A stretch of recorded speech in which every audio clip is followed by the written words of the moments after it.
but people treat my wife, who's who was like me, an academic. She works at Osaka University in a different way.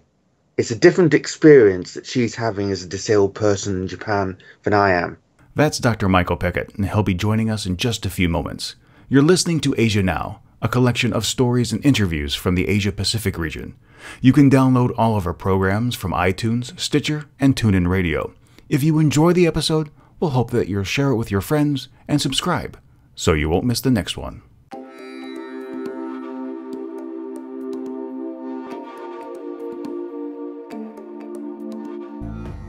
According to ADD International, roughly 15% of the world's population is disabled. That amounts to over 1 billion people. Just how do disability services in Japan stack up against the West? It's just one of the many conversations taking place in Asia now.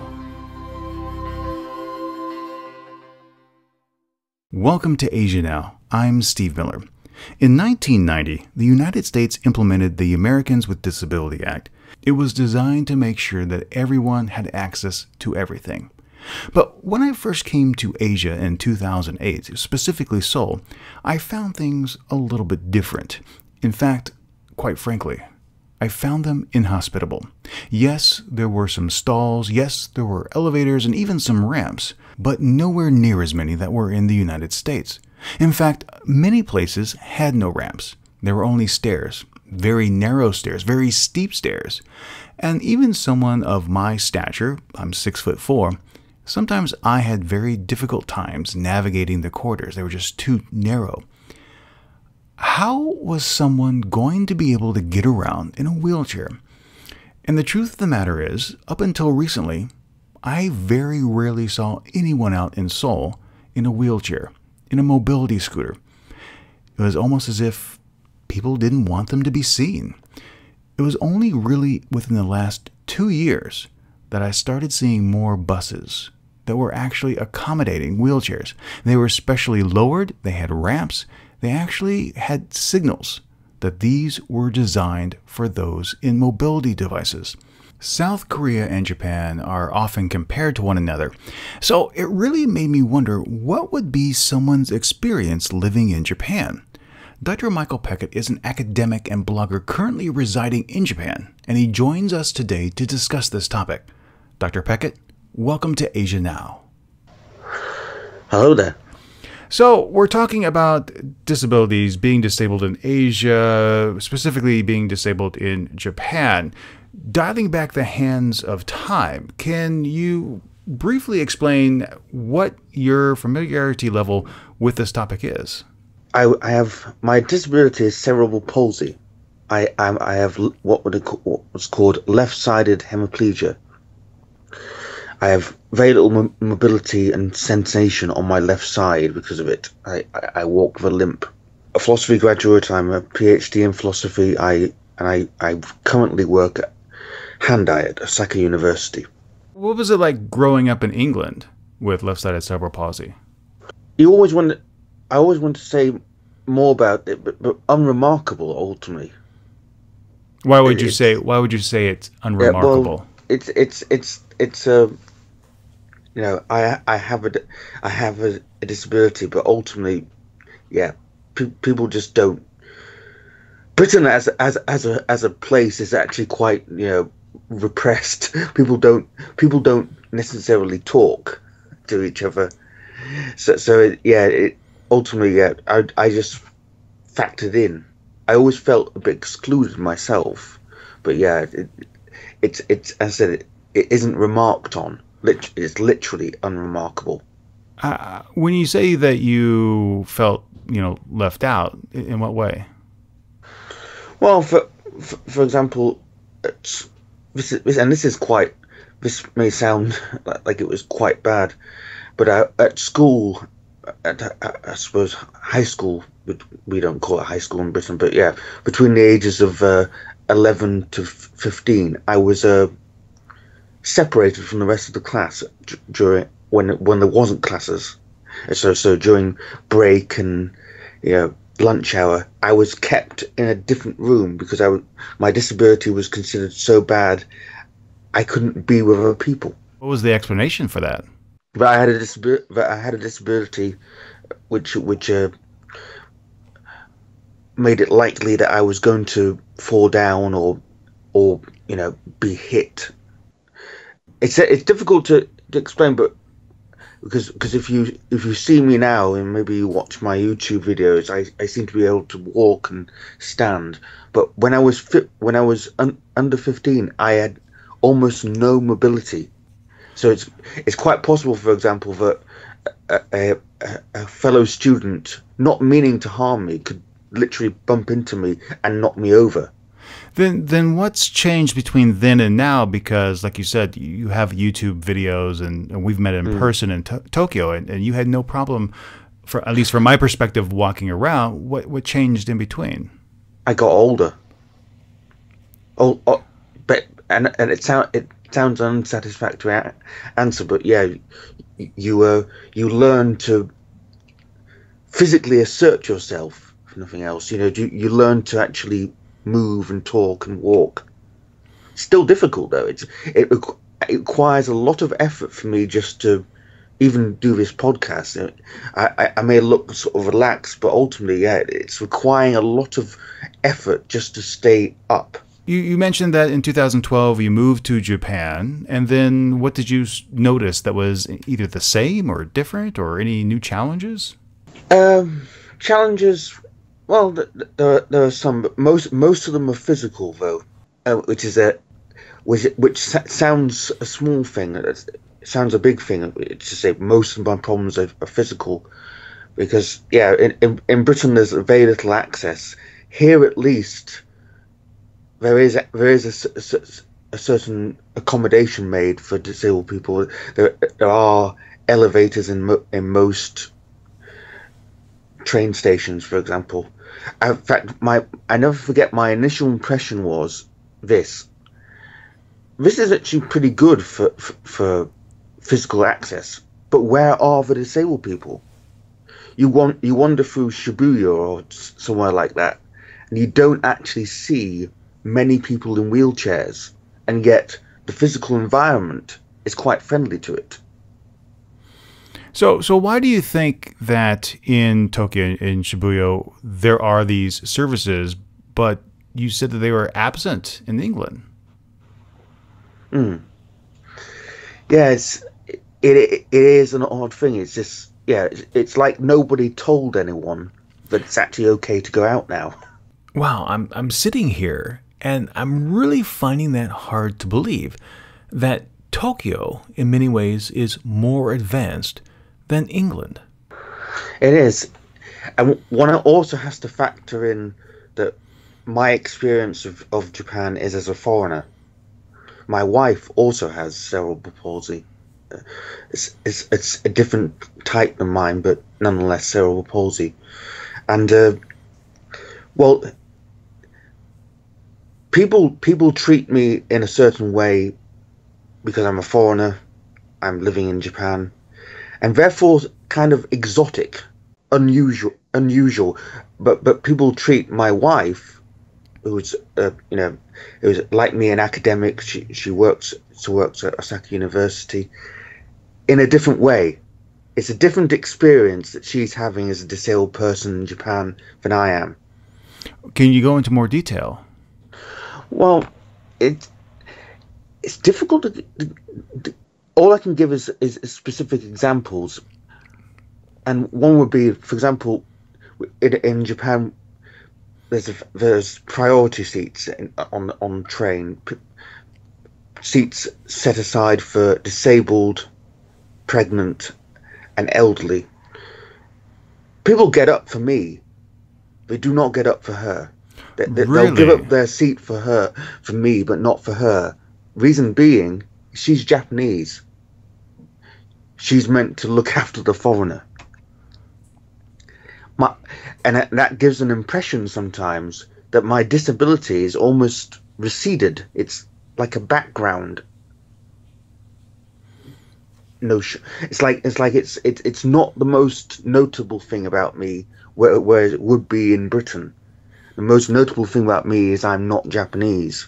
For her, The most notable thing is that she's She's Japanese disabled. first, yeah. Yeah.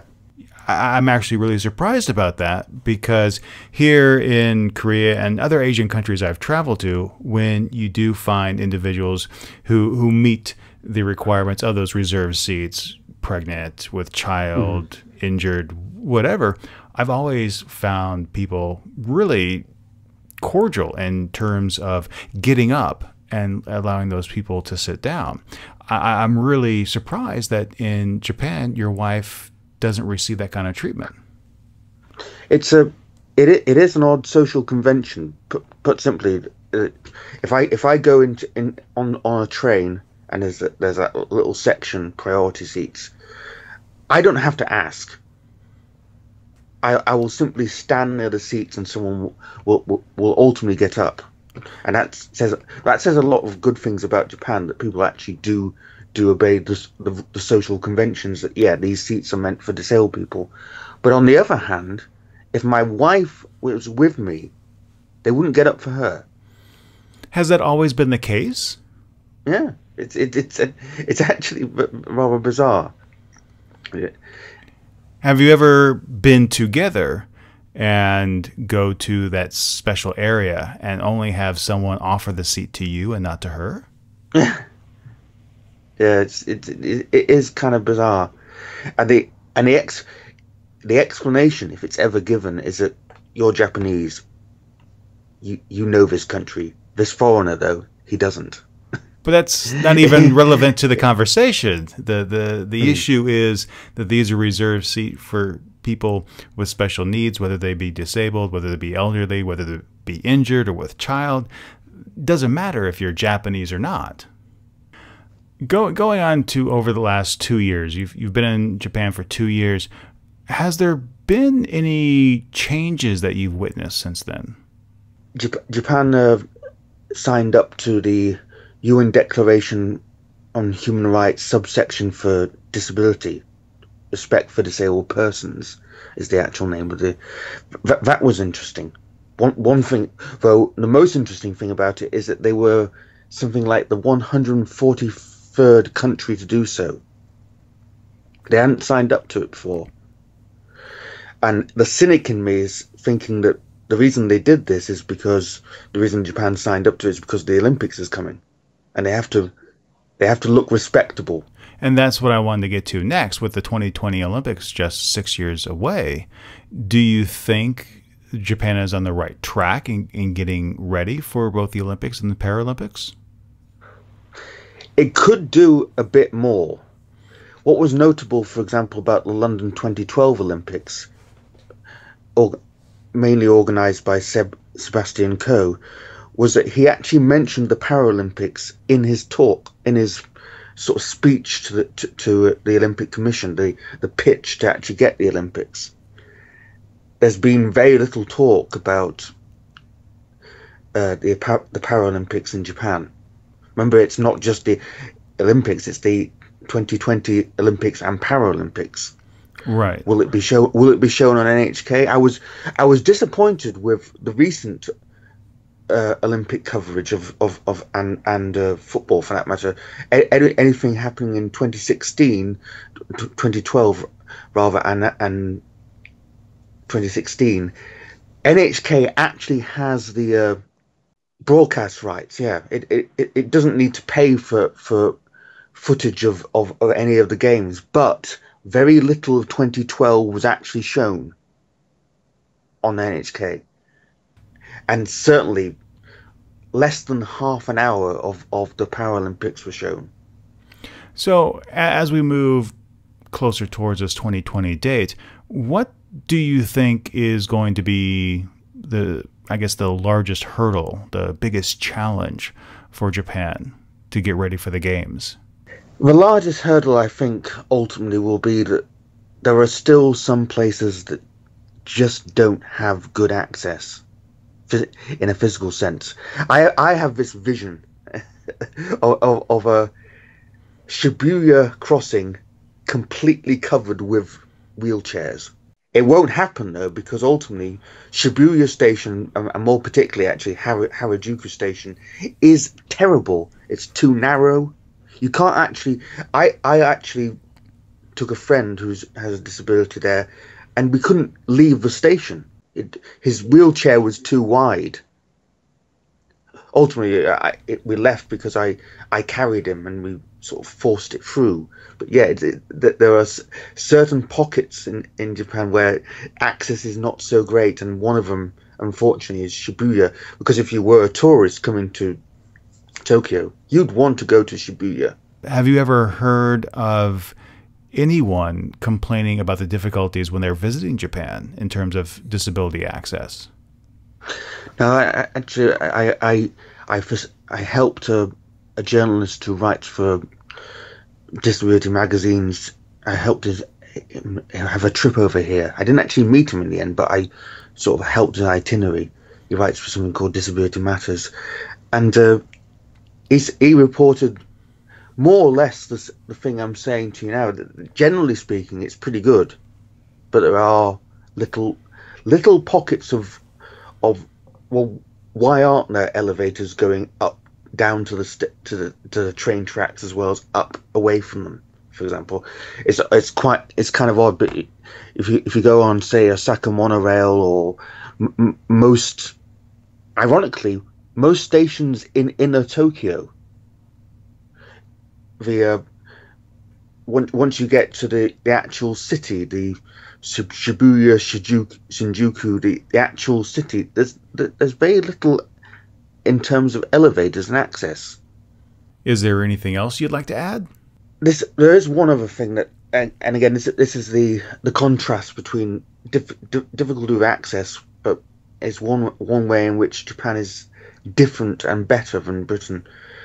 Japan has a TV program, at least Osaka does, Osaka-based television program called NHK Barabara. It's on at 9:30 on NHKE every week, and it's a disability news program.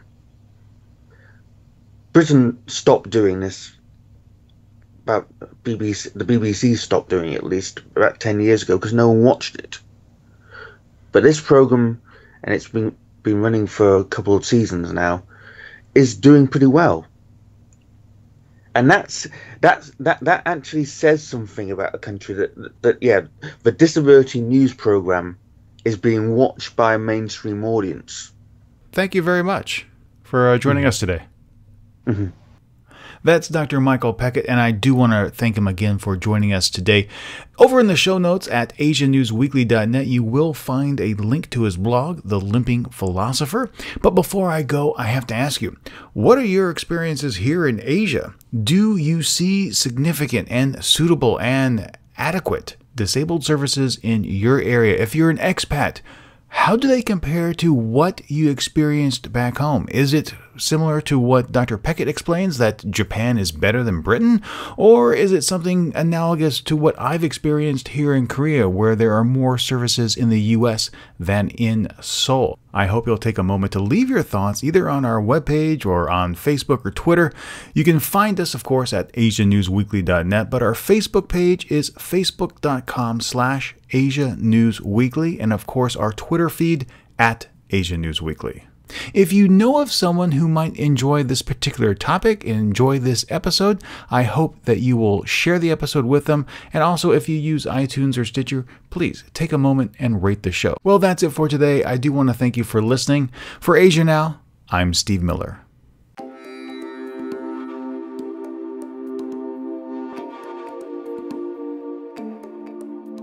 Asia Now is licensed under a Creative Commons Attribution Non-Commercial No Derivatives 4.0 International License.